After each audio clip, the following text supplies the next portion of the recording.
शिला प्रभुपाद जी ने कितनी कृपा की हम पर, सोचिए हमको ऐसे ही दे दिया, लो सबको बांट दिया फ्री में।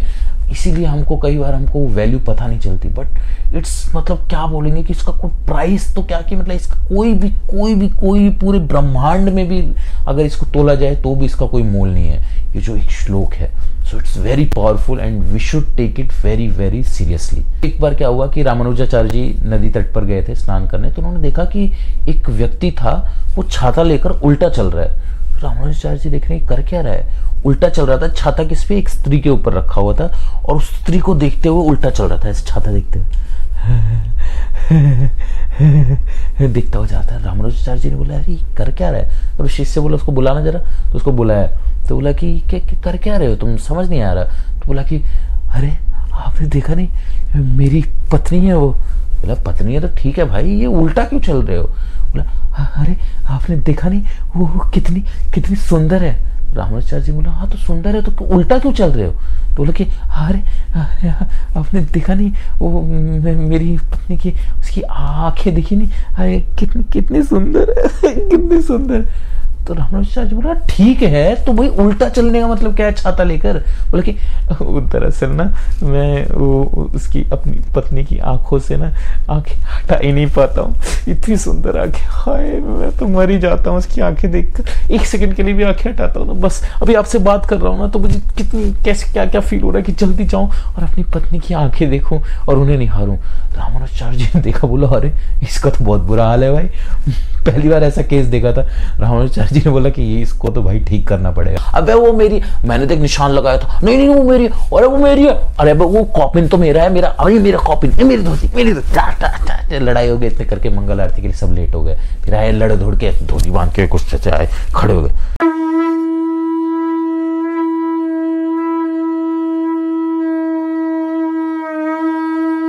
हरे कृष्णा, आज बहुत ही विशेष दिन है। आज रामानुजाचार्य जी का तिरुभाव दिवस है। तो रामानुजाचार्य जी कौन थे, वो क्यों प्रकट हुए, कब प्रकट हुए, उन्होंने क्या क्या लीलाएं की और उनका क्या योगदान है हमारे गौड़ी वैष्णव परंपरा में, आज हम इस वीडियो में इन सभी बातों की चर्चा करेंगे। तो रामानुजाचार्य जी सन 1017 में पेरुम्बुदूर में प्रकट हुए थे। माता जी का नाम था कांतिमती और पिताजी का नाम था केशव सोमयाजी। उनका एक नाम अतिराज भी है, क्यों, he is the best amongst all the sanyasis, तो he is the saint of saints. तो रामानुजाचार्य जी क्यों प्रकट हुए, इसके पीछे भी एक कथा आती है। तो जब रामानुजाचार्य जी पैदा हुए थे उससे बहुत पहले जब कृष्ण इस धराधाम में थे, तो 1017 में रामानुजाचार्य जी प्रकट हुए और श्री कृष्ण जब इस धराधाम से जाने वाले थे अपनी लीला समाप्त करके, तो जो श्री कृष्ण के शंख, गदा और पद्म ये तीनों प्रकट हो गए किस रूप में, भक्त के रूप में, जिनके नाम थे पेये अड़वार, भूदत अड़वार और पेय अड़वार। तो अड़वार मतलब क्या होता है, जो साउथ में अड़वार का मतलब होता है जो सबसे जो मतलब भक्ति में पूरी तरह से डूबा हुआ हो, जो साधु हैं उनको अड़वार बोलते हैं। तो ये तीनों प्रकट हो गए भक्त के रूप में। तो ये तीनों किसी गर्भ से प्रकट नहीं हुए, ये तीनों डायरेक्ट मतलब कि डायरेक्ट उन्होंने अवतरण लिया। तो इनका काम क्या था कि गांव-गांव जाकर भगवान के नाम का भजन करते थे। तो एक बार क्या हुआ कि ये तीनों अलग अलग जगह पे थे। तो एक बार क्या हुआ कि बारिश बहुत तेज हो रही थी और जो पोइगे अड़वार थे वो क्या हुआ कि बारिश में भीगते भीगते उनको फिर एक मंदिर दिखाई दिया। तो वहाँ पे एक छोटा सा कमरा था, वो उसके अंदर जाकर लेट गए। बहुत छोटा सा कमरा था, मतलब एक आदमी बस वहां पर लेट सकता था। तो वहां पर लेट गए, तो इतने में भूदत अड़वार भी वहां पर आ गए। तो उन्होंने देखा, उन्होंने भी वही मंदिर का दरवाजा देखा। तो अंदर से जो पोइगे अड़वार थे उन्होंने बोला अरे भाई यहाँ पर जगह नहीं है, यहाँ पे तो बस एक ही आदमी लेट सकता है। तो भूदत अड़वार ने बोला तो दो लोग बैठ तो सकते हैं ना। तो बोला हाँ ये बात तो है। तो उनको अंदर बुला लिया। तो ऐसे करते करते फिर वहां पर पेय अड़वार भी आ गए। तो पेय अड़वार तो इतना मतलब तूफान में उनकी पूरी धोती होती सब उड़ गई थी। तो भगवान का वो थैंक्स कर रहे थे, थैंक यू गॉड, आपने मेरी आखिरी आसक्ति भी छीन ली, मतलब मेरी जो आखिरी आसक्ति धोती थी वो भी आपने छीन ली। तो अगर कुछ ऐसा हो, मान लीजिए कि हमारे पास कुछ ना हो, एक धोती बची हो और वो भी चली जाए, तो हम तो यही बोलेंगे ना, क्या भगवान आप मतलब यही है आपका, बस एक धोती था वो भी छीन लिया, वाह वाह वाह क्या बात है भगवान, क्या मतलब कितनी आप भक्तों की रक्षा करते हैं, वाह वाह। लेकिन जो पेय अड़वार थे भगवान का शुक्रिया कर रहे हैं कि भगवान thank you thank you thank you, भगवान का धन्यवाद कर रहे हैं। तो वो भी वहीं पर पहुंच गए। तो उन्होंने भी नॉक किया, तो उन्होंने बोला भाई यहाँ पर 2 ही लोग बैठ सकते हैं। तो उन्होंने बोला 3 लोग खड़े तो हो सकते हैं। तो बोला हाँ ये तो है। तो वो भी अंदर चले गए। तो तीनों लोग खड़े होकर वहां पर फिर क्या करने लगे, भगवान का भजन करने लगे। और भगवान का भजन करते करते, क्योंकि तीनों का वही काम था ना, तो भगवान का भजन करते करते वो इतना भक्ति भाव में लीन हो गए कि उन्हें लगा कि तीसरे से चौथा कौन आ गया यहाँ पर, मतलब उन्हें और सफोकेशन होने लगी। बोले 3 की जगह थी ना खड़े होने की। फिर उन्होंने देखा जब, तो वहां पर साक्षात नारायण, पूरा एक लाइट प्रकट हुआ और साक्षात नारायण वहां पर प्रकट हुए। तो ये भगवान के शंख, गदा और पद्म जो है उनके अवतार थे। और फिर बाद में ऐसे बहुत सारे अड़वार आए, जिसमें से एक थिरुमजीसला अड़वार थे जो कि भगवान के चक्र का अवतार थे। और इन सब में विशेष बेसिकली 12 जो थे वो मेन अड़वार थे। तो इन 12 में से जो सबसे प्रोमिनेंट जो थे अड़वार वो थे नामा अड़वार। तो इनको विश्वसेन का भी अवतार माना जाता है और उनमें माना जाता है कि राम जी का भी अंश था जो नामा अड़वार थे। तो अभी हम ये जो कथा कर रहे हैं, तो अभी ये हम एक ग्राउंड बना रहे हैं कि कैसे रामानुजाचार्य जी प्रकट हुए, क्यों प्रकट हुए। तो ये स्टोरी कनेक्ट करती है, ठीक है। तो आप लोग ध्यान से सुनिएगा, ठीक है। और हमारे 12 अड़वार कौन से थे ये भी आप लोग ध्यान से सुनिए। पोइगे अड़वार, पेई अड़वार, भूदत्त अड़वार, थिरुमजीसला अड़वार। इसके अलावा 8 अड़वार और हैं, जिसमें थिरुमंगल अड़वार, थोंद्रादीपोडी अड़वार, थिरुप्पम अड़वार, पेरी अड़वार, श्रीअंदल, नामारवाड़ जिनके बारे में हम बता चुके हैं पहले ही, मधुर कवि अड़वार और कुलशेखर अड़वार। तो बेसिकली ये 12 जो है अड़वार मुख्य थे, जिनमें से सबसे प्रोमिनेंट थे नामा अड़वार, जो हम अभी आगे बताएंगे कि कैसे इनके थ्रू आगे चल चल के फिर रामानुजाचार्य जी प्रकट हुए। तो नामा अड़वार जो थे वो जब 1 वर्ष के थे, 1 वर्ष की आयु में उनकी माता जी उनको मंदिर लेकर गई और 1 वर्ष में ही वो मंदिर से निकल के बाहर पेड़ था, तो पेड़ में एक छोटा जगह जो होता है ना उसके अंदर जाकर बैठ गए और वहां पर बैठकर वो तपस्या करने लगे। तो उनकी माँ ने देखा अरे ये छोटा सा बच्चा, वो उनको ले जाना चाहा बट वो नहीं गए वहां से। 18 वर्ष तक वो वहीं पेड़ के नीचे बैठे रहे। कैन यू इमेजिन, 1 साल का बच्चा 18 वर्ष तक एक पेड़ के नीचे बैठा रहा। वहां पर उन्होंने 1000 भजन लिखे जिन्हें थिरुवली सॉन्ग के नाम से हम लोग जानते हैं। तो ये जो नामा अड़वार थे ये बाद में आए थे, ये जो बाकी अड़वार पहले आए थे और उसके बाद ये नामा अड़वार आए थे। तो ये लगभग 1500 साल पहले की बात है, मतलब रामानुजाचार्य जी के प्रकट होने से। तो एक बार नामा अड़वार जी नहाने गए थे नदी में। तो जब वो नदी में डुबकी लगाई उन्होंने, तो उनके हाथ में एक मूर्ति आई, गोल्डन कलर की मूर्ति थी। तो वो मूर्ति उन्होंने देखी, तो पता है वो मूर्ति किसकी थी? वो मूर्ति थी रामानुजाचार्य जी की। सोचिए, मतलब रामानुजाचार्य जी अभी प्रकट भी नहीं हुए, 1500 साल बाद प्रकट होंगे और फिर भी उनको वो मूर्ति मिल गई नामा अड़वार को। तो नामा अड़वार उन्होंने जाकर वो मूर्ति स्टैब्लिश की और सबको बताया ये रामानुजाचार्य जी हैं। 1500 वर्ष बाद ये आएंगे और पूरे संसार में ये भक्ति का प्रचार करेंगे और ये ऐसे संत होंगे कि इनके आगे तो हम तो इनके पैरों की चरण की धूली के बराबर भी नहीं है। सोचिए कौन कह रहा है ये? भगवान के जो पार्षद, जो विश्वसेन जी है, जो भगवान के सेनापति हैं, जो उनके अवतार, वो ये बात बोल रहे हैं और जिनके अंदर राम का भी अंश है। तो वो ये बात बोल रहे हैं कि हम तो उनके पैर की धूली के बराबर भी नहीं है। तो उन्होंने ये प्रेडिक्शन 1500 साल पहले की, यानी कि रामानुजाचार्य जी के प्रकट होने से 1500 वर्ष पहले ही उनकी पूजा होने लग गई। तो इन 12 अड़वार ने मिलकर टोटल 4000 भजन लिखे, जिसमें से 1000 भजन नामा अड़वार जी ने लिखा और बाकी 3000 जो अड़वार थे हमारे उन्होंने लिखे। तो ये तो नामा अड़वार जी ने भविष्यवाणी कर दी और रामानुजाचार्य जी की मूर्ति स्थापित कर दी। इसके बाद आगे चलकर 10वीं शताब्दी में एक बहुत बड़े संत आए जिनका नाम था नाथ मुनि। तो नाथ मुनि जी जब पैदा हुए थे तभी उन्होंने शपथ ले ली कि मैं जो है कुछ भी नहीं खाऊंगा, कुछ भी नहीं पीऊंगा जब तक भगवान की कृपा नहीं हो जाती। तो उन्होंने कुछ भी नहीं खाया, कुछ भी नहीं पिया ऐसे। लेकिन अब उनकी माता भी चिंता करने लगे, अरे इतना छोटा बच्चा खा नहीं रहा, उनको दूध पिलाती, दूध नहीं पीते, लेकिन फिर भी वो हष्ट पुष्ट बिल्कुल बड़े होने लगे, अच्छा खासा शरीर भी था उनका, कुछ भी खाते पीते नहीं थे। तो वो ऐसे ऐसे बड़े होने लगे। एक बार कोई आया, उन्होंने बोला कि देखिए हमारे घर में बहुत प्रॉब्लम है, आप अगर ये हमारा मिल्क जो है दूध एक्सेप्ट कर लेंगे तो बहुत कृपा होगी। तो उनसे उन्होंने मना नहीं किया, उन्होंने वो दूध एक्सेप्ट कर लिया। तो बाद में उन्होंने जाके दूध पिया और फिर वो दूध ही पीते थे। तो एक बार वो क्या हुआ कि अपने शिष्यों के साथ भजन करते हुए जा रहे थे गांव में। तो उनको दिखाई दिया कि गांव वाले कोई गाना गा रहे हैं, तो उनसे बड़े अट्रैक्ट हुए। उस गाना जो भजन था बेसिकली, जो उससे बड़े अट्रैक्ट हुए। तो उस भजन से वो इतना अट्रैक्ट हुए कि वो उनके पास गए, जो नाथ मुनि जी थे। उन्होंने पूछा कि ये आप लोग गा रहे हैं, ये कहाँ से आप लोग गा रहे हैं, ये कहाँ पे लिखा है? तो उन्होंने बोला हमें तो पता नहीं। तो उसकी लास्ट लाइन जो थी, जो भजन जो गा रहे थे, उसकी लास्ट लाइन थी कि ये 999 में से एक है। मतलब कि 999 जो भजन है जो नामा अड़वार जी ने लिखे थे, उनमें से ये एक है। तो उन गांव वालों को बस वही पता था। तो उन्होंने बोला बाकी 999 भी होंगे, इसका मतलब वो कहाँ है? तो पूछा तो उन्होंने बोला हमें तो नहीं पता। तो उनमें से किसी ने बताया कि आप दक्षिण भारत जाइए नामाड़वार जी के मंदिर में, और इस भजन को आप 12,000 बार गाइए, बिना कुछ खाए, बिना कुछ पिए और बिना सोए। तो जो नाथ मुनि जी थे वो चले गए, वहां पर गए, और नामाड़वार जी का वहां पर पेड़ भी, अभी भी वो पेड़ है, आप लोग जाकर देख सकते हैं वहां पर। तो वहां पर वो गए मंदिर में, वहां पर उन्होंने वो भजन गाया, 12,000 बार गाया, बिना कुछ खाए पिए सोए। और क्या हुआ? नामाड़वार जी इतना प्रसन्न हुए उनसे कि उन्होंने अपने 1,000 तो भजन दे ही दिया, और बाकी जो 3,000 भजन थे, बाकी आड़वार ने लिखे थे, उनको भी दे दिया। तो यानी कि 4,000 भजन उन्होंने नाथ मुनि जी को दे दिया। तो नाथ मुनि जी ने वो जो पूरे 4,000 जो भजन थे उनकी एक पुस्तक बनवाई, जिनका नाम है दिव्य प्रबंधन। तो आज भी जो श्री संप्रदाय वाले हैं वो दिव्य प्रबंधन जो पुस्तक है उसको पढ़ते हैं। जैसे हम लोग भागवतम, भगवद गीता ये सब पढ़ते हैं ना, वैसे वो लोग दिव्य प्रबंधन पढ़ते हैं। तो उसका बेसिकली पूरा नाम था नाडियार दिव्य प्रबंधन। नाडियार मतलब 4,000, प्रबंधन यानी कि सॉन्ग, भजन, ठीक है, और दिव्य मतलब दिव्य। तो मतलब कि 4,000 दिव्य गानों का, भजनों का संग्रह।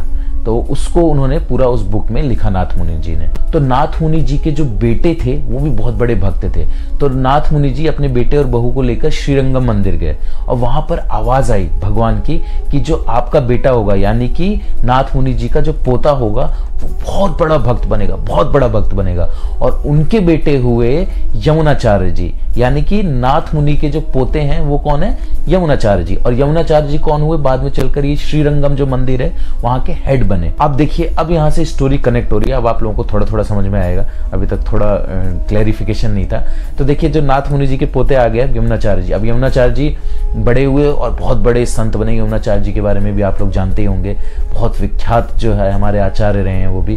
तो यमुनाचार्य जी को कोई चाहिए था जो इस वैष्णव फिलॉसफी को स्टैब्लिश करे। क्यों? क्योंकि उस वक्त क्या था कि शैवाइट जो था वो बहुत फैला हुआ था, और आप कर्नाटक में चले जाएं तो वहां जैनिज्म फैला हुआ था, और बुद्धिज्म चारों तरफ, मतलब कि यही था, जैनिज्म, बुद्धिज्म, शैविज्म। तो वो चाहते थे कि वैष्णव फिलॉसफी को कोई स्टैब्लिश करे, और उसके लिए फिर उसके स्टैब्लिशमेंट के लिए कौन आए?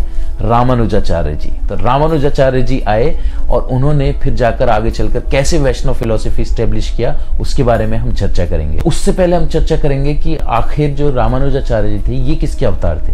तो जो रामानुजाचार्य जी हैं ये हैं आदिशेष के अवतार।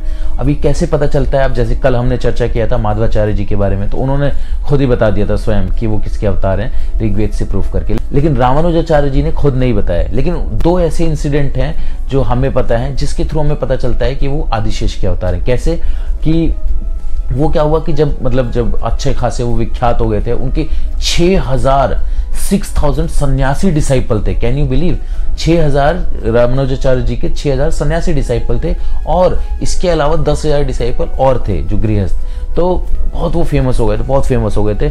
और लोग चाहते थे, श्रीरंगम जो मंदिर था वहां के लोग चाहते थे कि वो वहां के हेड बने, हेड प्रीस्ट। लेकिन जो वहां के हेड प्रीस्ट ऑलरेडी थे उनको द्वेष हो गया। तो वो चाहते थे कि ये जो रामानुजाचार्य हैं ये किसी ना किसी तरह उनको, मतलब कि वो उनको मारना चाहते थे कि ताकि वो मर जाएं और वो उनकी जो सीट है वो सेफ रहे। तो वो जो हेड प्रीस्ट थे उन्होंने क्या किया कि उनके खाने में जहर मिला दिया। जो रामानुजाचार्य जी हैं उनके खाने में विष मिला दिया। तो वो जहर वाला जब वो खाना, उनका प्लेट वो खाने जा रहे थे, तो उसके प्लेट में ही लिखा आ गया कि इस खाने में जहर है। तो उन्होंने फिर रामानुजाचार्य जी ने वो नहीं खाया। फिर उन्होंने दूसरी कोशिश की कि किसी के थ्रू उन्होंने उनको, जब वो भिक्षा मांगने जाते थे ना रामानुजाचार्य जी, तो जो एक महिला आई, स्त्री, उन्होंने वो उनको दिए चावल। और उसके बाद क्या हुआ कि रामानुजाचार्य जी कुंडा देखा ना, वहां पे कुंडी पहले ऐसे लगाने वाला होता था पुराने जमाने में, तो कुंडी को देख के उन्हें कुंडल याद आ गया। किसका? लक्ष्मी देवी का। तो उन्हें कुंडल याद आ गया, और वहां पे वो स्तुति करने लगे, और उनके शरीर से प्रकाश इतना निकलने लगा। तो वो जो स्त्री आई उन्होंने देखा, अरे ये तो कोई दिव्य पुरुष है, कोई मतलब ऐसा इंसान नहीं। तो उन्हें वो बहुत, मतलब कि वो उन्हें मतलब एक तरह से डर भी लगा, और उन्हें लगा कि अरे मैं ये क्या कर रही हूँ। तो उन्होंने उनको बता दिया कि देखिए मुझे क्षमा करिए, मेरे पति ने कहा था आपके चावल में जहर डालने के लिए, तो इसमें जहर है। तो उनकी वो दूसरी कोशिश थी। फिर तीसरी बार उन्होंने बोला कि ये तो ऐसे मरने वाले नहीं है, अब इनको क्या करते हैं हम, तीर्थ यानी कि जो चरणामृत होता है भगवान का, उसमें उन्होंने जहर मिला के उनको दे दिया। तो जब रामानुजाचार्य जी गए श्रीरंगम मंदिर, तो उनको जब वो चरणामृत दिया, तो रामानुजाचार्य जी ने उनको देखा और उनको हेड प्रीस्ट को बोला कि आपने इसमें जहर मिलाया है। तो वो देखकर एकदम शॉक्ड हो गए, अरे इनको कैसे पता लगा। तो फिर रामानुजाचार्य जी ने बोला लेकिन ठीक है, क्योंकि ये भगवान का प्रसाद है इसलिए मैं इसको ग्रहण करूंगा। तो उन्होंने वो प्रसाद ग्रहण कर लिया, वो चरणामृत पी लिया, और उसके बाद वो कई घंटों तक नृत्य करने लगे। और नृत्य करने के बाद फिर जब शांत हुए तो उस टाइम फिर उसको जो हेड प्रीस्ट था उसको बहुत शर्मिंदगी महसूस हुई, अरे मैंने ये क्या कर दिया, बहुत गलत किया मैंने ये। तो फिर जब उसके बाद वो नृत्य करके खत्म हुआ उनका, फिर उनसे बोले, उन्होंने हेड प्रीस्ट से उन्होंने बोला कि आप क्या मुझे मारना चाहते थे जहर देकर, लेकिन सांप को जहर से नहीं मारा जा सकता। सांप यानी कौन?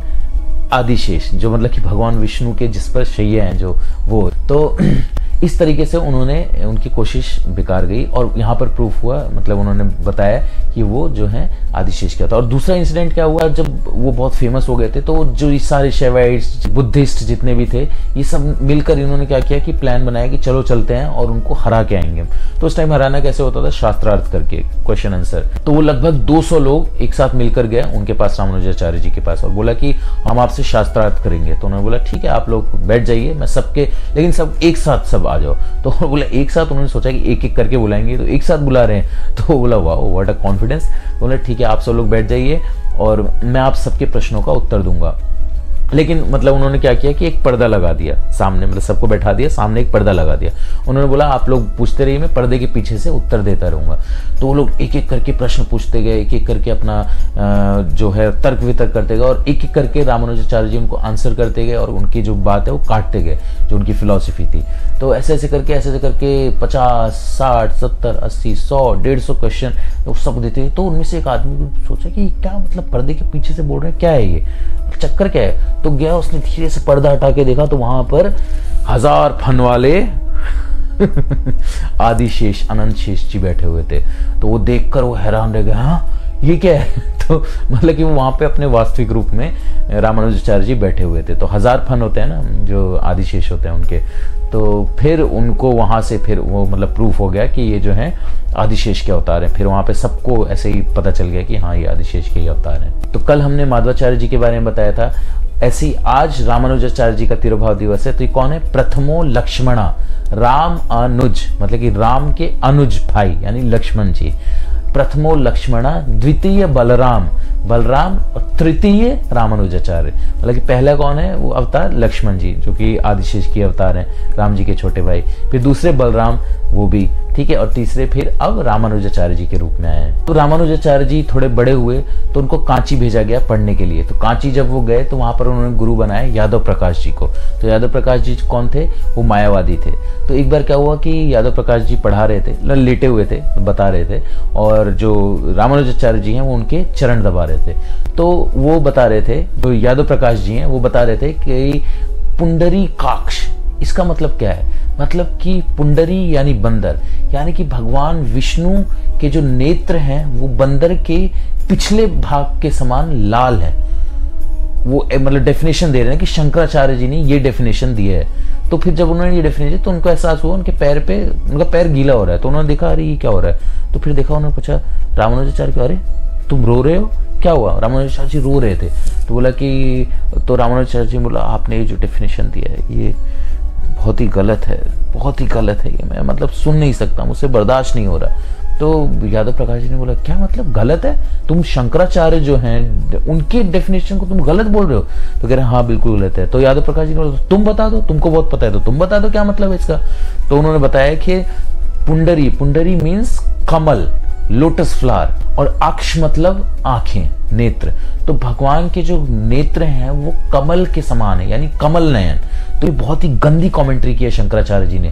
तो यादव प्रकाश जी बहुत क्रोधित हो गया और उन्हें डर लगने लगा कि ये बालक जो है ये सब कुछ बदल सकता है, ये सारी फिलॉसफी को तितर बितर कर सकता है, ये हमारे लिए खतरा है, ये बालक हमारे लिए खतरा है। तो उन्होंने क्या किया, यादव प्रकाश जी ने अपने शिष्यों को बुलाया और उनके साथ प्लानिंग की। क्या प्लानिंग की?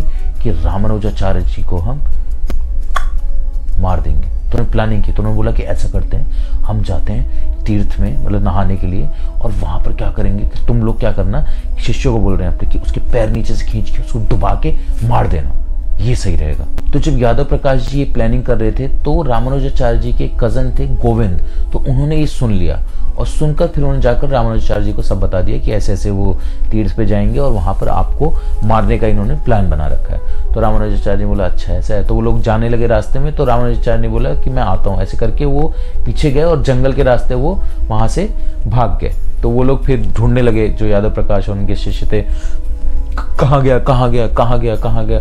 फिर यादव प्रकाश जी ने बोला चलो अच्छा ही है, भाग गया, अच्छा ही है, हमें कम से कम ब्रह्म हत्या का पाप तो नहीं लगेगा, पाप से बच गए हम लोग, जंजाल भी छूटा, चलो अच्छा है, गया। ठीक है, अब क्या हुआ कि रामानुजाचार्य जी भाग तो गए, अब वो बच्चे ही तो हैं, तो जंगल में वो इधर उधर देख रहे और हिंसक जानवर भी थे वो, तो उन्होंने यादव प्रकाश जी ने सोचा कि अच्छा वो जंगल चला गया, कोई ना कोई जानवर खा ही लेगा उसको। तो फिर वो क्या हुआ कि वो जंगल में वहां पर जाते जाते जाते जाते फिर उनको एक शिकारी मिला रामानुजाचार्य जी को। तो शिकारी ने बोला कि अरे बेटा तुमने बच्चे किधर जा रहे हो तुम? बोला कि मैं ऐसे ऐसे यहाँ से आया हूँ, मैं रास्ता भूल गया हूँ, मुझे पता नहीं कहाँ जाना है। तो शिकारी जो था कि अच्छा मुझे पानी पिला दो, उन्होंने बोला शिकारी ने मैं बहुत प्यासा हूँ, तो उनको पानी पिलाया। फिर शिकारी ने बोला अच्छा तुम ऐसा करो अभी यहाँ पर सो जाओ, फिर जब तुम उठोगे, अभी थके हुए तुम सो जाओ, जब उठोगे तो मैं तुमको रास्ता बता दूंगा जाने का। तो वो सो गए वहां पे, और जब उठे तो देखा वो कांची मंदिर के सामने थे, मतलब कि वो जहाँ गए थे बहुत दूर, मतलब कई किलोमीटर दूर था वहां से, जो कांची मंदिर से वो कई किलोमीटर दूर थे जंगल में, और जब उठे तो बिल्कुल कांची मंदिर के सामने वो थे। तो वो एक्चुअली वास्तव में वो पता शिकारी कौन था? जब उन्होंने देखा ध्यान लगा के, तो उन्होंने देखा कि ओह वो तो साक्षात शिव और पार्वती थे, मतलब कि भगवान ने उनको भेजा था रामानुजाचार्य जी की रक्षा करने के लिए। फिर आगे चलकर जो यादव प्रकाश जी थे वो उन्होंने रामानुजाचार्य से ही दीक्षा ली। फिर आगे चलकर रामानुजाचार्य जी ने महापुर से दीक्षा ली। तो महापुर से दीक्षा लेने के बाद रामानुजाचार्य जी ने उनसे पूछा कि आप मुझे बताइए कि कैसे मोक्ष की प्राप्ति कैसे हो? तो महापुर जी ने बोला कि आपको ये बताएंगे गोष्ठीपुर जी। तो गोष्ठीपुर जी के पास गए, तो उनसे बताया गए, बोला कि मुझे बताइए, बोला नहीं मैं नहीं बताऊंगा। एक बार गए, फिर दूसरी बार बोला बताइए नहीं बताऊंगा मैं, तीसरी बार बोला नहीं बताऊंगा, 4 बार गए, 5 बार, 6, 7, 8, 9, 10, 11, 12, हम लोग होते तो 2-3 में ही बोलते हैं नहीं बता रहा, ठीक है छोड़ो। बट वो 13, 14, 15, 16, 17, 18 बार वो गए, तब जाके गोष्ठीपुर ने देखा कि हाँ मतलब इस लड़के के अंदर डेडिकेशन है, तब जाके उन्होंने बताया। बोला कि मैं बता तो रहा हूँ लेकिन एक बात ध्यान रखना, इसको जो जपेगा वो तो वैकुंठ चला जाएगा, लेकिन अगर तुमने ये किसी को बता दिया मंत्र तो तुम नर्क जाओगे, तो किसी को बताना मत। तो फिर उन्होंने उनको मंत्र बताया, वो मंत्र था ओम नमो नारायणाय नमः। तो उन्होंने ये मंत्र बनाया, और जैसे ही उनको मंत्र पता चला, तो ये गोष्ठीपुर के गांव की बात है ये, तो उन्होंने क्या किया, रामानुजाचार्य जी वहां पे मंदिर था, मंदिर के ऊपर चढ़ गए छत पर, और वहां से चिल्ला कर सारे गांव को इकट्ठा कर लिया, आओ सब लोग आओ, सब लोग आओ, मैं आज आप लोगों को वैकुंठ जाने का रास्ता बताऊंगा, सब लोग आओ सब लोग आओ सब लोग। और चिल्ला के उन्होंने सारे गांव वालों को ये मंत्र बता दिया, ओम नमो नारायणाय नमः, ओम नमो नारायणाय नमः, ओम नमो नारायणाय नमः, ओम नमो नारायणाय नमः, ओम नमो नारायणाय नमः। आप सब लोग इस मंत्र का जप करिए और आप सब लोग वैकुंठ जाएंगे। अब जब उन्होंने देखा गोष्ठी पूर्ण है, इसको मैंने अभी बताया, इसने ऐसी तैसी कर दी मंत्र की। तो उनको बोला इधर आ, बोला कि अब क्या किया तुमने? मैंने अभी बोला था तुमको बताना मत, किसी को नर्क जाओगे, और तुम पूरा चिल्ला के सबको बता दिया। तो रामानुजाचार्य जी ने बोला हाँ तो मैंने वही किया जो आपने बोला था। बोला मतलब? बोला आपने बोला ना कि मतलब कि जो ये मंत्र को बताएगा वो नर्क में जाएगा, और जो ये मंत्र को जपेगा वो वैकुंठ जाएगा। तो अगर मेरे ही मंत्र बताने से इतनी हजारों जीवात्माएं वैकुंठ जाती हैं और मैं नर्क जाता हूं, तो मुझे नर्क जाना मंजूर है।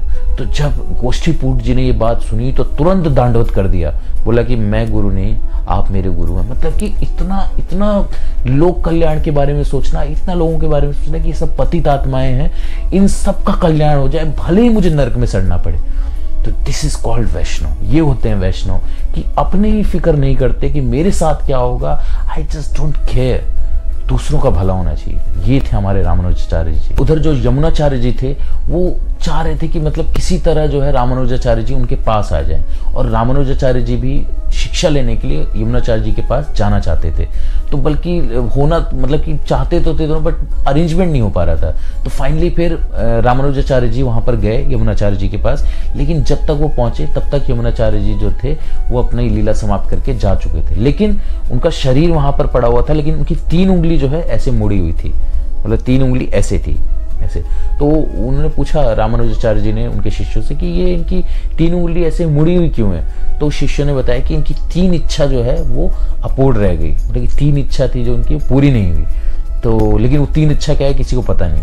फिर रामानुजाचार्य जी ने एक एक करके बताया कि उनकी कौन सी 3 इच्छा थी। तो रामानुजाचार्य जी ने पहली इच्छा बताई। पहली इच्छा जो उनकी थी वो थी वेदांत सूत्र पर वैष्णव कमेंट्री लिखना, जो कि मायावाद फिलॉसफी को काट सके। ये इच्छा इनकी अपूर्ण रह गई।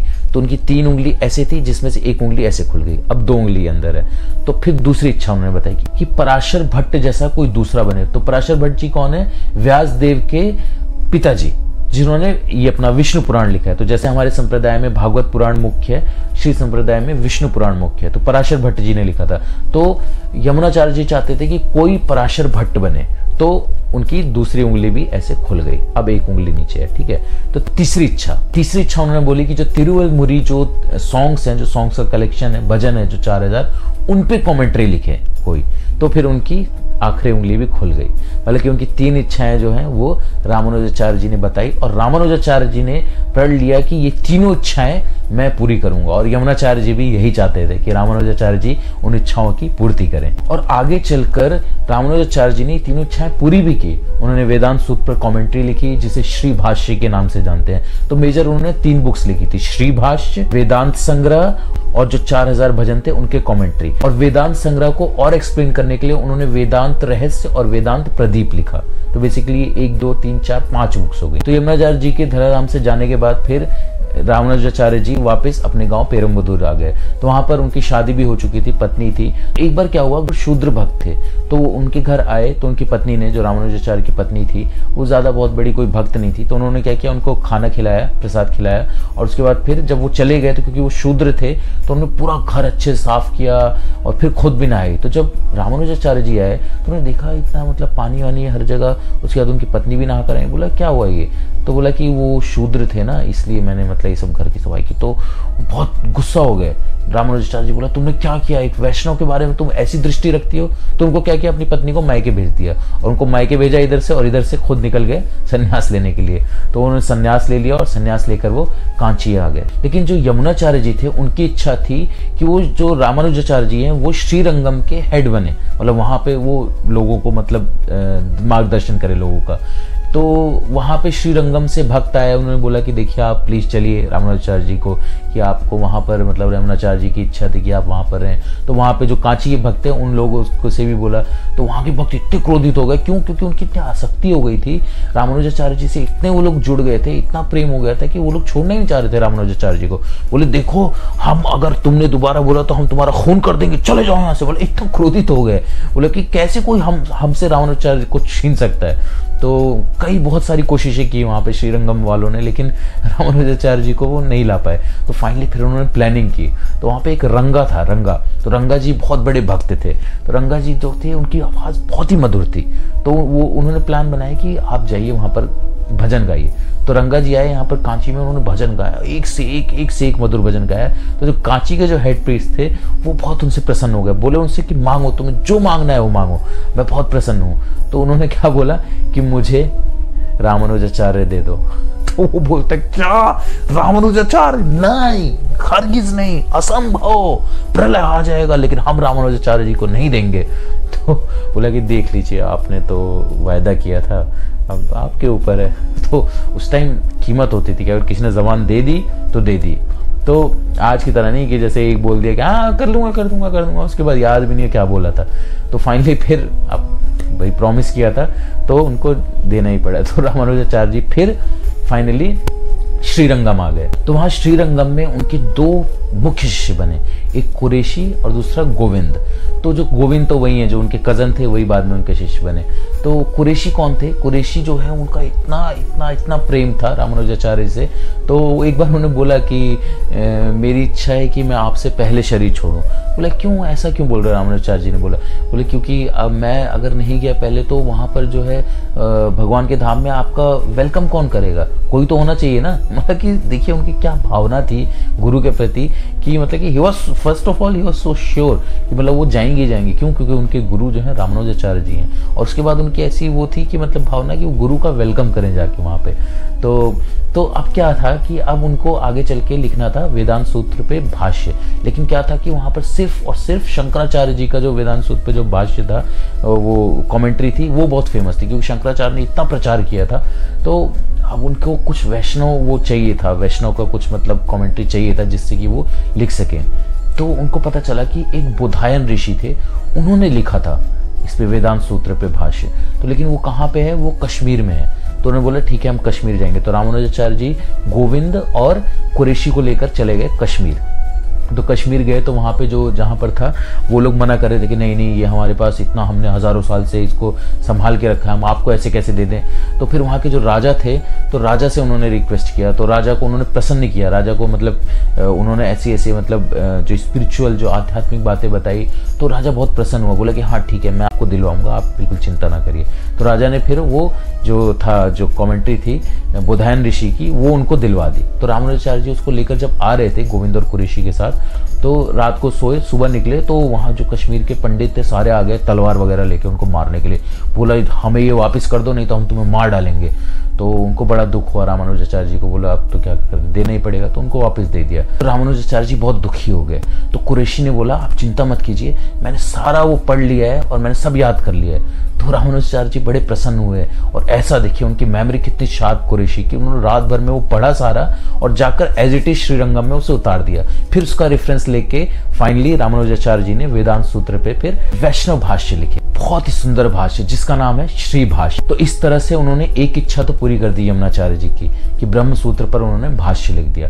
अब उनकी दूसरी इच्छा थी पराशर भट्ट जो बनाना है किसी को। तो पराशर भट्ट किसको बनाया? कुरैशी के बेटे को। तो कुरैशी के जो बेटे थे वेरी इंटेलिजेंट, बचपन से ही वेरी शार्प माइंड उनका। तो कैसे एक बार क्या हुआ कि एक बहुत बड़ा स्कॉलर आया, तो सब जगह जाकर मतलब कोई उनसे मतलब डिबेट करना ही नहीं चाह रहा था, इतने पावरफुल थे वो कि किसी को भी अपने शब्दों से हरा देते थे। तो वो फिर जा रहे थे, तो एक 5 साल का बच्चा आया, बोला कि मैं आपसे शास्त्रार्थ करूंगा। तो वो स्कॉलर जो था उसने देखा, बोलो बेटा आप जाओ घर में, आपकी मम्मी ना आपका इंतजार करेगी, जाओ जाओ जाओ बेटा जाओ, टॉफी खाओ, जाओ जाओ जाओ। मतलब उसको बच्चे को ऐसे करो, बोले नहीं मैं आपसे शास्त्रार्थ करूंगा। बोला अच्छा शास्त्रार्थ करेगा बेटा, आ जाओ बेटा, बैठ जाए इधर, शास्त्रार्थ करेगा बेटा। बेटा तो बेटा ये ले प्रसाद खा जा बेटा, ठीक है। लॉलीपॉप देते हैं बच्चे को। तो बोलते हैं कि आप क्या सोचते हैं, आपको, बच्चे ने बोला, बच्चा वही जो कुरैशी का बेटा है, ठीक है। तो बोला कि आपको क्या पता, आपको सब पता है? बोला हाँ मुझको सब पता है बेटा। तो बोल रहा है कि अच्छा ठीक है। तो उन्होंने हाथ में से बालू लिया, बोला बताओ मेरे हाथ में कितना बालू है। तो वो देखते रह गए, वो जो स्कॉलर थे, बोले कि ये क्या है, ऐसा प्रश्न तो किसी ने पूछा ही नहीं। तो बोला ये तो मुझको नहीं पता। तो मतलब फिर उनको लेकिन एहसास हुआ कि देखो मैं अपनी मतलब मेरे अंदर कितना अहंकार आ गया था कि मुझे सब कुछ पता है, लेकिन एक 5 साल के बच्चे ने एक प्रश्न किया और मैं उसका उत्तर नहीं दे पाया। तो इससे मतलब ये पता चलता है, तो ये हमें लगेगा कि अरे वो क्या, तो हम भी कर सकते थे, लेकिन ऐसा नहीं है, सबके इतनी बुद्धि नहीं होती। ये विजन जो होता है उस टाइम पे काम आना बहुत बड़ी बात है, मतलब उस टाइम पे बुद्धि का चलना। तो वो बच्चे फिर आगे चलकर फिर पराशर भट्ट बने। तो जब पराशर भट्ट ने सारे वेद पुराण उपनिषद सब कुछ पढ़ लिया, मतलब जितने शास्त्र जितने ग्रंथ हमारे हैं सब पढ़ लिया उन्होंने, तब रामानुजाचार्य जी ने बोला हाँ आपने सब पढ़ तो लिया है, लेकिन अभी एक जो सब मतलब इन सबका जो जूस जो है, हाँ एसेंस, एक ऐसा ज्ञान है जो कि मैं तुमको देना चाहता हूं, लेकिन तुम अभी इसके लिए रेडी नहीं हो। सोचो मतलब कि वो सब कुछ उन्होंने पढ़ लिया है, बट स्टिल रामानुजाचार्य जी कह रहे हैं आप इसके लिए अभी रेडी नहीं हो। तो उन्होंने बोला तो मुझे क्या करना होगा आप बताइए। तो उन्होंने बोला कि तुम ऐसा करो, 1 साल तक तुम सिर्फ भिक्षा मांग कर खाओ, और भिक्षा भी किससे मांगना है, सिर्फ 4 घर से। 4 घर से तुमको भिक्षा मांगनी है, और 4 घर में जो मिल रहा है तुम्हें, मिल गया तो मिल गया, नहीं मिले तो भूखे सो जाओ। तो उन्होंने बोला ठीक है। तो 1 साल तक उन्होंने ऐसे ही किया, 4 घर से वो भिक्षा मांगते, जहां कुछ मिल जाता खा लेते, नहीं मिलता तो नहीं खाते। और नेक्स्ट ईयर उन्होंने बोला कि अब तुमको 1 साल किसी के घर पे नौकर बनकर रहना होगा।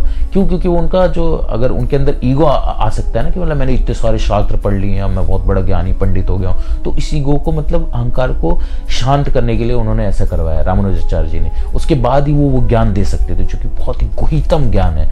तो वो फिर 1 साल फिर एक जगह गए, वहां पर जाकर वो नौकर बनकर रहे उस घर में। तो वो बोलते थे, वो नौकर जैसे ट्रीट किया जाता है वैसे ही ट्रीट कर रहे थे। तो फिर फाइनली फिर एक दिन क्या हुआ कि उनके गांव में जहां वो नौकर बनकर रह रहे थे, एक मायावादी सन्यासी आया। तो बैठकर लेक्चर दे रहा, तो सब बड़े ध्यान से सुन रहे थे, बड़ी उनकी रेस्पेक्ट कर रहे थे, लेकिन इनसे पराशर भट्ट से रहा नहीं गया। तो तुरंत खड़े होकर बोल गए, सब बकवास कर रहा है ये। तो सब देख रहे हैं, हाँ। और जो घर जिसके घर पे वो काम करता बोलता है, अरे भाई बैठ जा, मरवाएगा क्या, इतने बड़े महापुरुष संत महापुरुष हैं, सब बकवास, तो तुझे कुछ पता भी है जो बोल रहे हैं सब बकवास। तो वो इतनी अच्छी संस्कृत बोल रहे थे वो मायावती, तो बोले बैठ जा, सब बैठाने लगे, उसको बैठाने लगे। बोले नहीं मैं नहीं बैठूंगा, ये सब कुछ बकवास कर रहा है। फिर क्या हुआ, फिर उनसे वो उनका फिर शास्त्रार्थ हुआ, मतलब कि वो यहाँ पर पराशर भट्ट फिर अपने फॉर्म में आ गए। वो जो मायावती को काटा कि वो तो भाई अपना झोला वोला लेकर निकल लिए। और ये जो अपने पराशर भट्ट जी थे सब इनको देखने लगे। फिर फाइनली उन्होंने बताया कि मैं पराशर भट्ट हूँ। तो पराशर भट्ट को सब जानते थे कि हाँ श्रीरंगम में एक बहुत महान संत है पराशर भट्ट। तो जो उनके मालिक थे, जो उनके जिनके यहाँ काम करते थे, उनको इतना लज्जा महसूस हुई, अरे हमने कितना बड़ा अपराध कर दिया, क्या कर दिया हमें, भगवान को में तो नर्क भी नहीं मिलेगा, कोई इतने बड़े महापुरुष से हमने अपने बर्तन धुलवाए, घर साफ करवाया, क्या क्या हमने नहीं करवाया, हमने बहुत बड़ी गलती कर दी, बहुत बड़ा अपराध कर दिया। ऐसे करके उनसे क्षमा मांगने लगे। तो बोले नहीं कोई नहीं, ये तो। फिर फाइनली वो रामानुजाचार्य जी के पास गए। तो रामानुजाचार्य जी ने बोला हाँ अब तुम तैयार हो। फिर रामानुजाचार्य जी ने उनको वो ज्ञान दिया। आपको पता है वो ज्ञान क्या है? सर्वधर्मान परित्यज्य मामेकं शरणं व्रज अहम त्वाम सर्व पापेभ्यो मोक्षयिष्यामि मा शुचा। भगवद गीता 18वां अध्याय 66वां श्लोक, 18th चैप्टर 66th वर्स, वो बताया रामानुजाचार्य जी ने। सोचिए मतलब कि कितना उन्होंने परिश्रम किया, सारे वेद पढ़ने पड़े, पुराण उपनिषद सब कुछ पढ़ना पड़ा, 1 साल नौकर बनकर रहना पड़ा, 1 साल उनको भूखा रहना पड़ा, तब जाके ज्ञान मिला।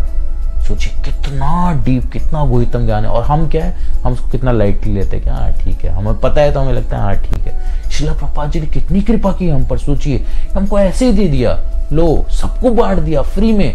इसीलिए हमको कई बार हमको वैल्यू पता नहीं चलती, बट इट्स मतलब क्या बोलेंगे कि इसका कोई प्राइस तो क्या, कि मतलब इसका कोई भी पूरे ब्रह्मांड में भी अगर इसको तोला जाए तो भी इसका कोई मोल नहीं है। ये जो एक श्लोक है, so it's very powerful and we should take it very very seriously. तो इस तरह यमुनाचार्य जी की दूसरी इच्छा भी पूरी हुई, पराशर भट्ट बनाने की। और फिर तीसरी इच्छा थी, उन्होंने जो सॉन्ग्स थे उनके ऊपर कमेंट्री लिखनी थी, तो वो उन्होंने कुरैशी से लिखवाई। इस तरह यमुनाचार्य जी की तीनों इच्छा रामानुजाचार्य जी ने पूरी कर दी। और रामानुजाचार्य जी ने कभी भी भेद नहीं किया। जैसे उस टाइम क्या होता है ना कि जो ब्राह्मण के मतलब कुल में जन्म लेते थे उनको योग्य समझा जाता था, लेकिन रामानुजाचार्य जी ने शूद्रों को भी दीक्षा दी।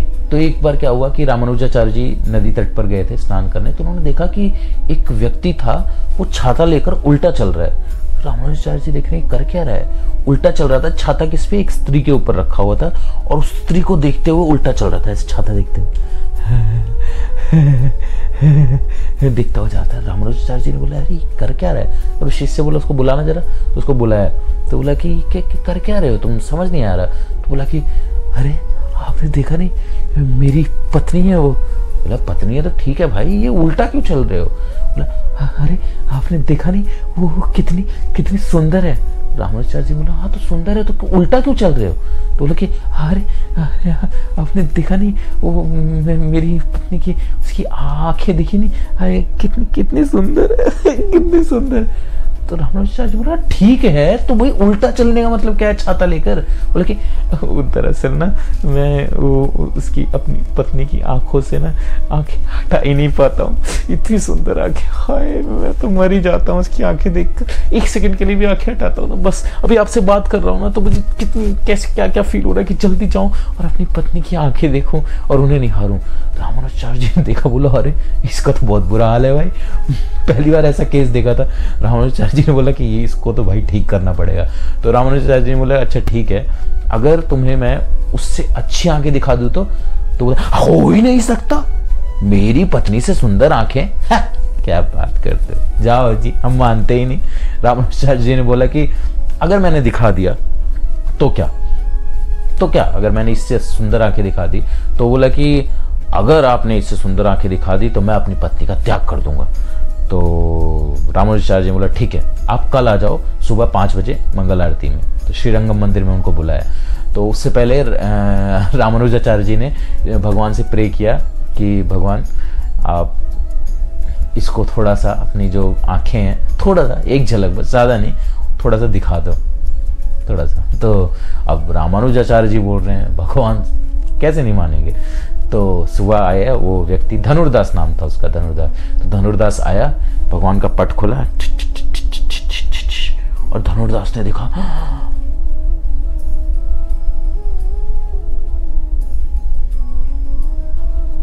एक टक देखता रह गया, आंखें उसकी फटी की फटी रह गई, मुंह खुला खुला कर गई, क्या इतनी सुंदर चीज उसने कभी देखी नहीं, इतनी सुंदर आंखें। फिर उसने बोला रामानुजाचार्य के पैर पे जाकर पड़ गया, मैं बिक गया, बस अब आप जो बोलो मैं करने को तैयार हूँ, मैं आपका शिष्य बनना चाहता हूँ, मैंने अभी से ही अपनी पत्नी का त्याग कर दिया। तो रामानुजाचार्य जी ने बोला कि नहीं, आप पत्नी का त्याग मत करो, आपको वो करने की जरूरत नहीं है, आप और पत्नी दोनों आ जाओ यहाँ पर, फुल टाइम सेवा करो। तो वो दोनों आ गए, फुल टाइम सेवा करने लगे। शूद्र थे, तो उनके जो बाकी ब्राह्मण शिष्य थे रामानुजाचार्य जी के, उन्होंने सोचा अरे क्या कर रहे हैं, मतलब एक शूद्र को इतना प्रेम। और रोज जब नहा के आते ना रामानुजाचार्य जी नदी से, तो उनको आलिंगन करते धनुर्दास का, तो सबको देख के द्वेष पैदा हो गया मन में, क्या है ये। तो रामानुजाचार्य जी समझ गए, तो उन्होंने अपने शिष्य को बुलाया, बोला कि आप लोग ऐसा करो कि जो उनकी पत्नी है धनुर्दास की, जाओ उनके गहने लेकर आओ, हमें सेवा मंदिर में सेवा के लिए चाहिए, तो उनके गहने लेकर आओ, उतार के लाओ। तो वो लोग गए, तो उनकी पत्नी सो रही थी धनुर्दास की, वो घर पे थे नहीं धनुर्दास जी, तो उनके गहने निकालने लगे। पत्नी मतलब ऐसे करवट करके सो रही थी, तो उनके हाथ के कंगन निकाल लिए, बाली निकाल लिए। तो वो पत्नी को पता चल गया, पता तो चलेगा ही ना कोई गहने निकाल रहा है। तो उनकी पत्नी लेकिन देखा कि मतलब ये तो मंदिर के ही हैं, तो शायद उनको मंदिर की सेवा में ज़रूरत हो फंड की, तो वो मतलब ऐसे ही नाटक करती रही सोने का कि निकाल लें। तो फिर एक साइड का तो उन्होंने सब कुछ निकाल लिया। फिर उनकी पत्नी क्या हुआ, उन्होंने सोचा कि मैं इस करवट लेट जाती हूँ ताकि इस हाथ के भी कंगन वगैरह वो लोग निकाल लें। तो वो जब लेटी इस करवट हुई, तो वो लोग डर के मतलब बाहर चले गए, भाग गए। तो फिर इतने में धनुर्दास जी आए, तो उन्होंने देखा, तो अपनी पत्नी से बताया, उनकी पत्नी ने बताया कि ऐसा ऐसा है, देखो शायद मंदिर में पैसों की ज़रूरत है, तो आप कहीं से अरेंजमेंट करो। तो धनुर्दास जी ने बोला कि पूरी कहानी सुनी, तो बहुत क्रोधित हो गए, बोला कि मैं तुम्हारा अभी त्याग कर दूंगा, तुम मतलब क्यों हिली। मतलब सोचो कि मतलब कैसा उनका भाव है कि मतलब वो कह रहे हैं कि तुम हिली क्यों, उनको पैसों की जरूरत थी, उनको आराम से निकाल देना चाहिए, तुम हिल गई इसलिए वो लोग भाग गए। तो कैसा भाव है, सोचिए कि मतलब कि हम लोग अगर होते उस जगह पे, तो हम लोग क्या सोचते कि देखो मंदिर वाले चोर हैं, चोरी कर रहे हैं, ये कर रहे हैं, वो कर रहे हैं, कितने कितने हम लोग क्या क्या मतलब हमारे मन में आता, क्या क्या हम लोग नहीं सोचते। लेकिन उनका देखिए कितना शुद्ध भाव था। और ये सब बातें उनके शिष्य बाहर खड़े होकर सुन रहे थे, तो शर्म से पानी पानी हो गया, अरे क्या कर दिया हमने, मतलब हमने कैसा, मतलब इतनी शुद्ध भक्ति। तो रामानुजाचार्य जी के पास गए, बोले हमें क्षमा कर दीजिए, हमें मतलब बहुत बड़ा अपराध हो गया हमसे। तो जब वो लोग आए थे इतने में, तो रामानुजाचार्य जी ने क्या किया था, उनकी सबकी धोती जो सूख रही थी इधर उधर कर दी सबकी। तो रामानुजाचार्य जी ने बोला चलिए कोई बात नहीं, अब आप लोग तैयार होकर आ जाइए मंगल आरती के लिए। तो लोग गए, तो देखिए सबकी धोती इधर उधर। अब वो बोल रहा है मेरी है, वो शिष्य बोल रहा मेरी है, अब नहीं वो, अब वो मेरी, मैंने तो एक निशान लगाया था, नहीं नहीं वो मेरी, अरे वो मेरी है, अरे वो कॉपिन तो मेरा है, मेरा, अरे मेरा कॉपिन, मेरी धोती, मेरी धोती। लड़ाई हो गई, इतने करके मंगल आरती के लिए सब लेट हो गए। फिर आए लड़ धोड़ के धोती बांध के कुछ चचा आए, खड़े हो गए। रामानुजाचार्य जी ने बोला सोचो आप कि आप लोग एक धोती के प्रति इतने आसक्त हो, उसके लिए आप लोग इतने लड़ रहे हो। और उनका भाव देखो धनुर्दास और उनकी पत्नी का, कि वो अपना सर्वस्व न्यौछावर कर दे रहे हैं, सर्वस्व जो उनके पास था सब कुछ देना चाह रहे हैं वो। तो ये है उनकी डेडिकेशन। तो उनके शिष्यों को समझ में आ गया, हाँ हम समझ गए कि क्यों रामानुजाचार्य जी उनसे इतना प्रेम करते हैं। तो ऐसे एक से बढ़कर एक शिष्य थे रामानुजाचार्य जी के। ऐसे ही उनका एक और भक्त था रामानुजाचार्य जी का। तो रामानुजाचार्य जी ने उनसे बोला कि आज से मैं आपके चरण धुल के पीऊंगा। बोला हाँ क्या बोल रहे हैं आप ये, वो तो बेचारा हक्का बक्का हो गया। बोला देखिए ये आपकी सेवा है, आपको करनी है। बोले नहीं नहीं मैं कैसे, आप मेरे चरण, मैं सोच भी नहीं सकता, मैं तो मर जाऊंगा, मैं तो, अगर आपने मेरे चरण में, तो नहीं नहीं नहीं नहीं करने लगा। रामानुजाचार्य जी ने बोला देखो मैं बहुत बड़ा सन्यासी बन गया हूँ, मेरे अंदर अहंकार ना आ जाए, इसलिए मेरा ये करना जरूरी है। देखिए कितने महान संत हैं, कैसा भाव। सोचिए अगर हमारे पास अगर कोई महाराज आकर बोले कि मैं आपके चरण धो के पीऊंगा, कैसी स्थिति होगी हमारी, तो उस बेचारे का क्या हुआ होगा। तो नहीं नहीं नहीं बोला कि लेकिन आपकी सेवा है, आपको करना हो। तो बेचारा मतलब करवाने लगा, फिर सेवा समझ के वो पकड़ के बैठता टाइट करके, भगवान से क्षमा मांगता, भगवान मेरी क्षमा कर दो, क्षमा कर दो, मैं सेवा कर रहा हूँ, बस सेवा कर रहा हूँ, और ऐसे करके बैठा है। तो एक दिन क्या हुआ कि वो रामानुजाचार्य जी बहुत व्यस्त थे, तो वो आए नहीं। तो वो क्या है कि वो कुर्सी पर वहीं पर बैठा रह गया। रामानुजाचार्य जी का वेट करता रहेगा, वेट करना, वहां से हिला ना, खाने के लिए ना, पीने के लिए ना, सोने के लिए, किसी भी चीज के लिए, ऐसे कर बैठा रहा, ऐसे पूरा दिन तक बैठा रहा, नेक्स्ट डे तक। बेचारा अगले दिन रामानुजाचार्य जी आगे देखा उसका मुंह सूखा हुआ है। बोले अरे तुम ऐसे कैसे, मतलब, बोले नहीं कल आप आए नहीं ना, तो मैं इसलिए यहीं पर बैठा। बोले कल से तुम यहाँ बैठे? बोले हाँ। तो बोले कि अरे मतलब लेकिन क्यों? बोले कि नहीं सेवा है ना, जब तक सेवा नहीं होगी मैं कुछ भी खाता नहीं, कुछ भी पीता नहीं, सेवा जरूरी है। सोचिए कितना मतलब रामानुजाचार्य जी ने उनको तुरंत गले लगा लिया। लिया कि मतलब देखो कितना बहुत प्रसन्न हुए रामानुजाचार्य जी ने। देखिए सेवा भाव कैसी कैसी सेवा भाव होती है। हमें कोई सेवा दिया जाए, प्रभु ये मैं ये नहीं कर पाऊंगा, मेरे को कुछ और सेवा दे दो, बुक डिस्ट्रीब्यूशन मेरे को पसंद नहीं है, मेरे को स्टॉल पे बिठा दो, नहीं मेरे को ये मंदिर मार्जन वाला काम मत दो, मेरे को दूसरा।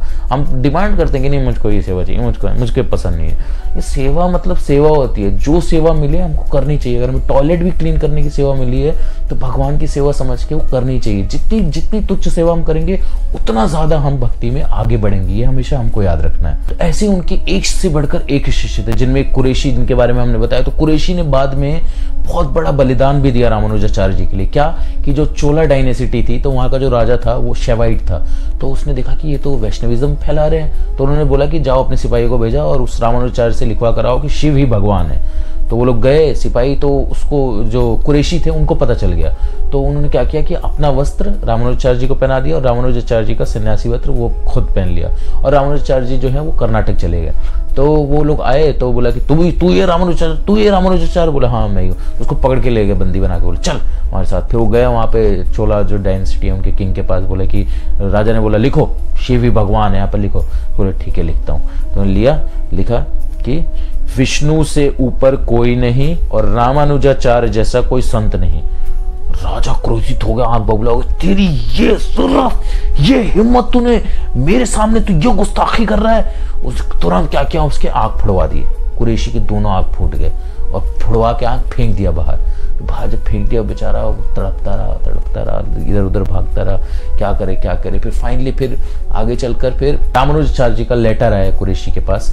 तो उसमें लिखा था, रामानुजाचार्य जी को पता चला तो उन्होंने वो लिखा कि तुम्हारी आंखें चली गई हैं, मैं रंगनाथ जी से प्रे करूंगा कि तुम्हारी आंख वापस आ जाए। तो उसका रिप्लाई लिखा कुरैशी ने, क्या लिखा कुरैशी जी ने रिप्लाई कि मेरी आंखें नहीं, आप प्रे करिए कि जिसने मेरी आंखें फोड़ी हैं उनकी आंखें आ जाए। मतलब कि वो आंख वाले अंधे हैं, उनको पता ही नहीं है कि भगवान कौन है। उसके बाद 12 वर्ष के बाद जब कर्नाटक से रामानुजाचार्य जी वापस आए तो उन्होंने पूछा कुरैशी से कि कुरैशी मैं बहुत प्रसन्न हूँ तुमसे, बताओ तुम्हें क्या मांगना है, कुछ भी मांगना है मांगो। तो कुरैशी ने बोला कि अच्छा ठीक है, आप मुझे देना ही चाहते हैं तो मैं एक चीज़ आपसे मांगूंगा। बोला हाँ मांगो। तो बोला कि आप ऐसी कृपा करें कि मुझे केवल और केवल भगवान और आपके अलावा कोई भी ना दिखाई दे, ऐसी आंखें दीजिए मुझे। तो फिर रामानुजाचार्य जी बहुत प्रसन्न हो गए और बाद में फिर उनको आंखें मिली जिसके बाद उनको सिर्फ और सिर्फ भगवान दिखाई देते और रामानुजाचार्य जी। फिर 120 वर्ष बाद रामानुजाचार्य जी ने यमुनाचार्य जी का जो उनका पादुका थी वो निकाला, उसको प्रणाम किया। तो शिष्य समझ गए कि अब रामानुजाचार्य जी कि जाने का समय हो गया। तो शिष्य सभी रोने लग गए, उनको पकड़ के बैठ गए, नहीं हम आपको नहीं जाने देंगे, आप मत जाइए प्लीज, हम लोग का क्या होगा, आप चले जाएंगे तो मत जाइए प्लीज, मत जाइए, आप मत जाइए। सारे शिष्य रोने लगे, मत जाइए एक साथ, हम नहीं रहेंगे, हम आपके बिना नहीं रह पाएंगे। इतनी आसक्ति हो गई थी शिष्यों की। तो जब देखा रामानुजाचार्य जी ने इतना प्रेम और वैष्णव जो थे वो सब वैष्णव थे ना, तो रामानुजाचार्य जी ने बोला कि मैं आप वैष्णवों का दिल नहीं दुखा सकता, इसलिए मैं कहीं नहीं जा रहा, मैं यहीं बैठूंगा और यहीं आप लोगों के पास रहूंगा, आप लोगों को आशीर्वाद दूंगा, जो भी मेरे पास आएगा उन सबको मैं आशीर्वाद दूंगा। तो रामानुजाचार्य जी वहां पर बैठ गए आंखें बंद करके।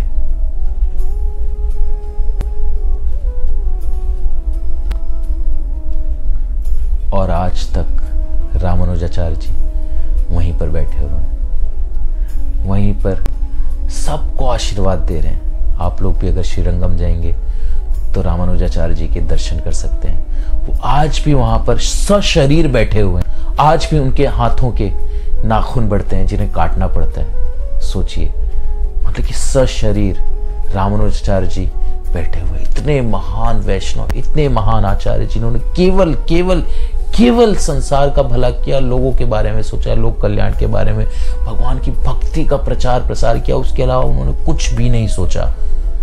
तो ऐसे महान संत, महान वैष्णव के आशीर्वाद हमें जरूर लेना चाहिए। तो आज रामानुजाचार्य जी का तिरोभाव दिवस है, तो आप सब लोग अलग अलग जगह पर हैं, सब लोग श्रीरंगम नहीं जा सकते तो श्रीरंगम नहीं जा सकते, जो जहां पर है वहीं पर बैठकर रामानुजाचार्य जी से प्रे करें कि हमें भक्ति प्रदान करें, जैसे आपने अपना जीवन पूरा जीवन लोक कल्याण में लगा दिया, लोगों के भले में, इस हरि नाम के प्रचार प्रसार में लगा दिया, वैसे ही हमें भी थोड़ी सी शक्ति दीजिए, थोड़ी सी भक्ति दीजिए कि हम भी भगवान के इस नाम को अपने जीवन में उतार सकें और इसका प्रचार प्रसार कर सकें। तो अगर आप लोग सच्चे दिल से रामानुजाचार्य जी से प्रे करेंगे तो आप लोगों को रामानुजाचार्य जी की कृपा अवश्य प्राप्त होगी। श्रीपाद रामानुजाचार्य तिरुभाव तिथि की जय। श्रीपाद रामानुजाचार्य की जय। जगत गुरु श्रील प्रभुपाद की जय। हरे कृष्ण।